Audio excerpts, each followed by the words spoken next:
Dans cet exercice, on va calculer la force d'interaction de deux courants filiformes rectilignes. Et la longueur de chaque courant, donc chaque conducteur, ça sera L. Et je vais considérer cette L comme très grande. La distance entre les deux conducteurs, on va prendre égale à A.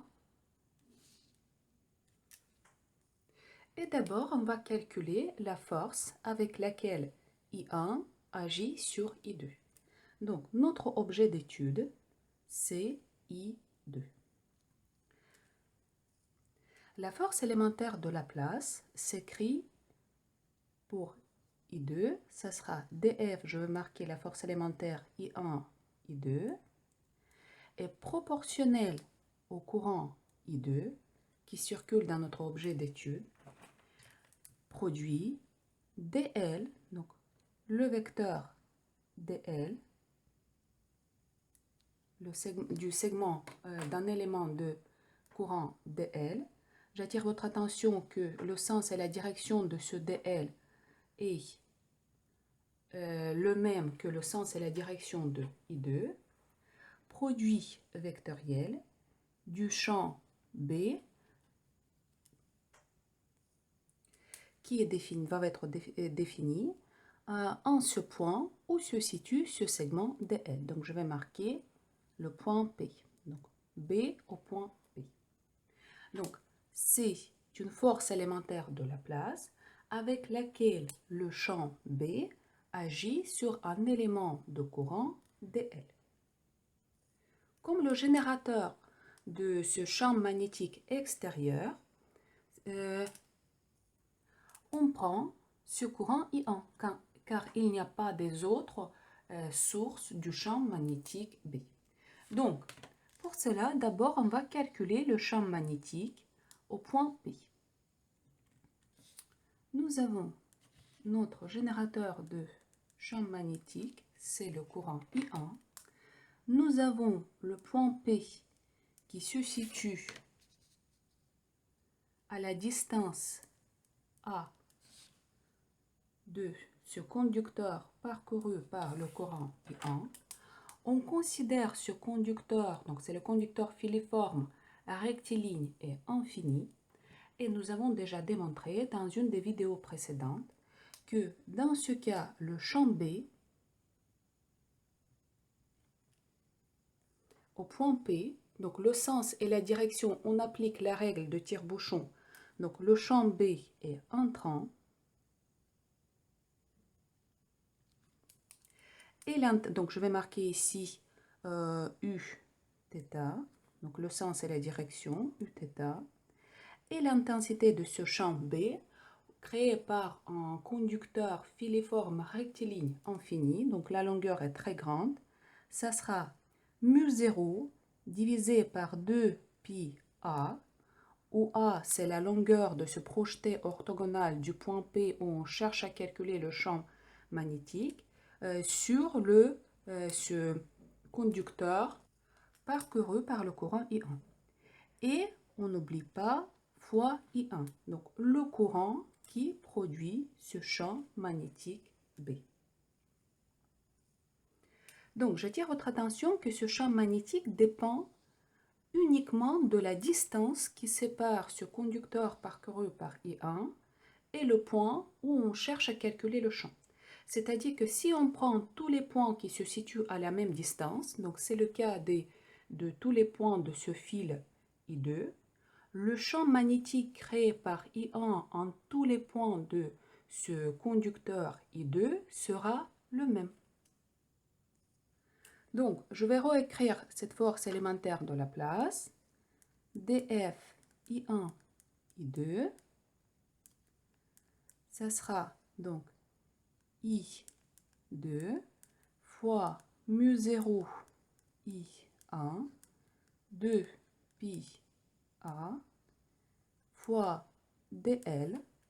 Je vais introduire le repère, donc par exemple, ici EZ. Nous avons le produit vectoriel EZ, U, θ.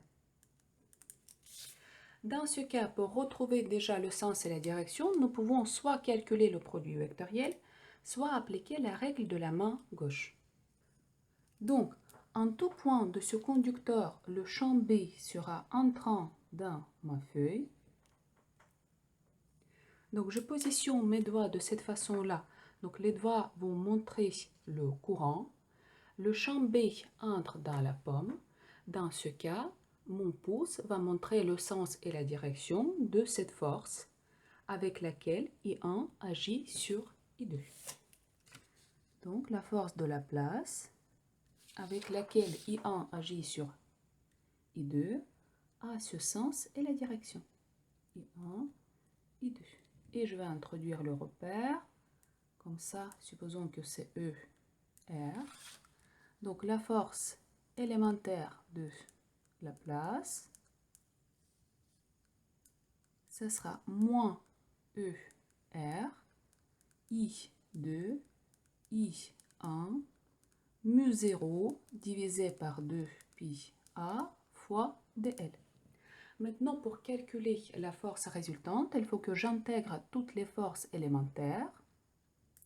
Et quand je vais intégrer toutes les dl, je vais retrouver juste la longueur totale de ce conducteur I2. Donc la force totale avec laquelle I1 agit sur I2, le sens et la direction c'est moins ER, fois mu 0 L, la longueur de ces deux conducteurs, divisé par 2 pi A, I2, I1. Donc l'expression de cette force. Et j'attire votre attention à nouveau sur le fait que pour retrouver cette force, nous avons utilisé l'approximation des conducteurs infinis. Donc le champ, donc nous avons pris l'expression de ce champ magnétique produit par un conducteur filiforme infini. Maintenant la même chose, on va calculer la force avec laquelle I2 agit sur I1. Donc notre objet d'étude, c'est I1. Donc comme vous le comprenez, donc la troisième loi de Newton, action égale moins réaction, cette force va avoir la même l'intensité, mais le sens opposé. Donc, on va refaire quand même la force élémentaire, dans ce cas de la place, avec laquelle I2 agit sur I1, s'écrit comme I1, le courant qui circule dans notre objet d'étude, dans notre système d'étude, produit vectoriel, donc le segment dl d'un élément de courant de notre objet d'étude, vectoriel, le B au point B'. Donc P', c'est le point où se situe cet élément de courant. Donc je vais présenter ici. Donc ça sera dl. Le sens et la direction est le même que le courant I1. Et je vais marquer ici le point P'. Donc, maintenant, c'est le courant I2 qui joue le rôle de générateur du champ magnétique. Donc, on va prendre ce courant I2. On applique la règle de tire-bouchon ou la règle de la main droite. Donc, on voit bien que au point P', qui se situe à la distance A de ce conducteur I2, le champ B sera sortant de ma feuille. Et l'intensité de ce champ B, donc B, P', je vais introduire le même repère, donc U, θ, donc U, θ, et l'intensité sera la même, donc se retrouve suivant la même formule. Donc ça sera mu 0, le courant I2 qui produit ce champ magnétique, divisé par 2 pi A.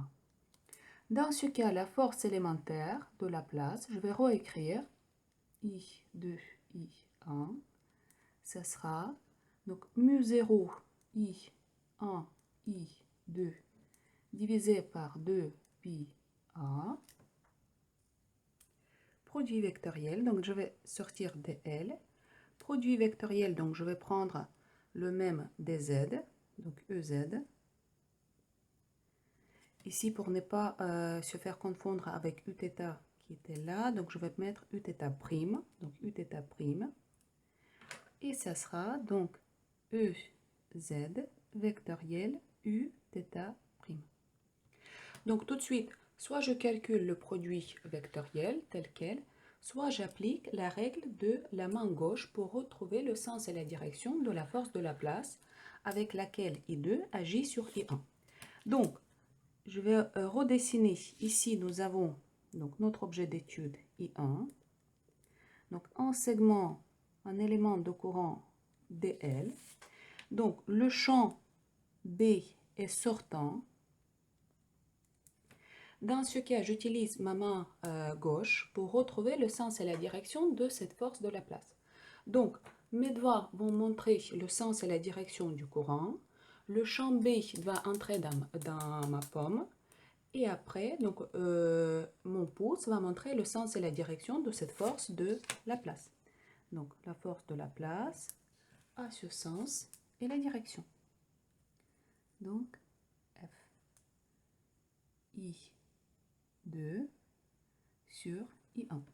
Et je vais introduire ici, pour rester cohérent, ça sera ER. Donc, la force élémentaire, I2, I1, ça sera ER, mu0, I2, I1, divisé par 2 pi A dl. Et maintenant, pour calculer la force totale, il faut que j'intègre toutes les forces élémentaires et j'obtiens la force I2, I1. Ça sera le sens et la direction ER, mu0, I2, I1, divisé par 2 pi A fois la longueur de ce conducteur I1. Donc, j'ai retrouvé exactement la même force avec la même norme, mais de sens opposé. Donc, les deux conducteurs filiformes rectilignes parallèles, parcourus par les courants I1 et I2 dans le même sens, s'attirent. Donc, il existe toujours une force d'attraction entre les deux.